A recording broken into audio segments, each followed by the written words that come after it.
Hey everybody, it's Jordan here. Welcome to What About the Game. Today I'm going to be talking about Mantis Burn Racing on the Nintendo Switch.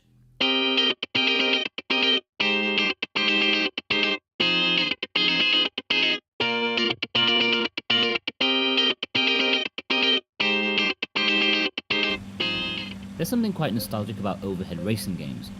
Even if you didn't really play them growing up, you'd see them in magazines or from friends, as they were the only real way to do a proper racing game with the technology of the time.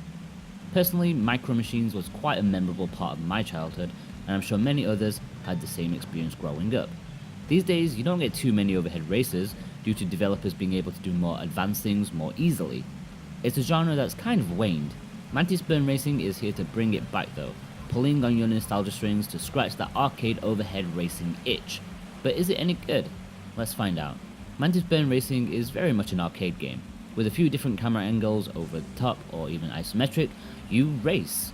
The ZR button is to accelerate while ZL is brake, and you may need to do that since corners are tight. Indeed, drifting is a huge part of the game and you'll spend much of your time swinging your back end around. For doing nice drifts as well as jumps, you'll earn points to charge your boost button. You'll only be able to do this once or twice a lap, and boost is really quite minimal, lasting a second or two.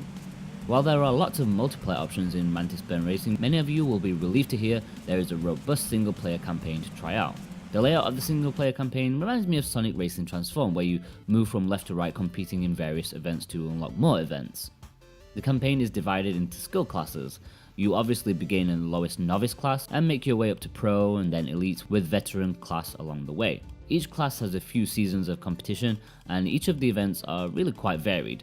There are also vehicles specialized to each class. The rookie class of course has the crappy slow stuff, while elite has you piloting hover cars. You have your standard race of course, but then you have time trials, elimination rounds where each lap completed eliminates the last one of the pack. There's accumulation where, as you drive, you continuously earn points. The further up the pack you are, the quicker your points accumulate, and the first to reach a set goal wins. There's even a separate battle class where you're fully kitted out with armor vehicles. This is actually really fun, as after the first checkpoint your weapons are enabled and you can go to town on those in front of you. Likewise, look behind you as you may get destroyed by your opponents too.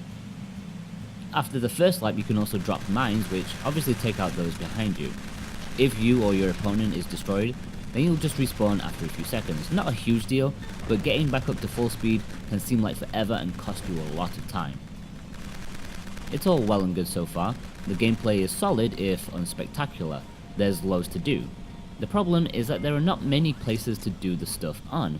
There are simply not enough tracks.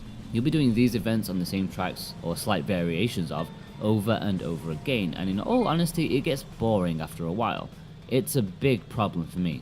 I was really enthusiastic when starting to play Mantis Burn Racing, but after an hour I was kind of puffing my cheeks at playing the same tracks over and over again. It's not like Mario Kart or Sonic Racing either, where each track is filled with personality and uniqueness. Mantis Burn Racing offers standard, fairly bland tracks in slightly generic locations, cities, desert, snow. It's really a shame to be honest, and it's a huge part of me being disappointed in the game. One neat side of this game though is that you can unlock upgrades and add parts to any of your cars to improve their stats. Attaching enough parts will then allow you to level up your vehicle to slightly alter its looks. It's a nice touch seeing your cars gradually change over time. Parts can be unlocked by earning gears in each event. There are 3 challenges per event which, if completed, give you a gear. They may be something as simple as winning, or being airborne for a certain amount of seconds, or even destroying a set amount of things in a track. I like these slightly alternative challenges to be honest, and even if many can be completed just by playing normally, some of them you do need to go out of your way to do.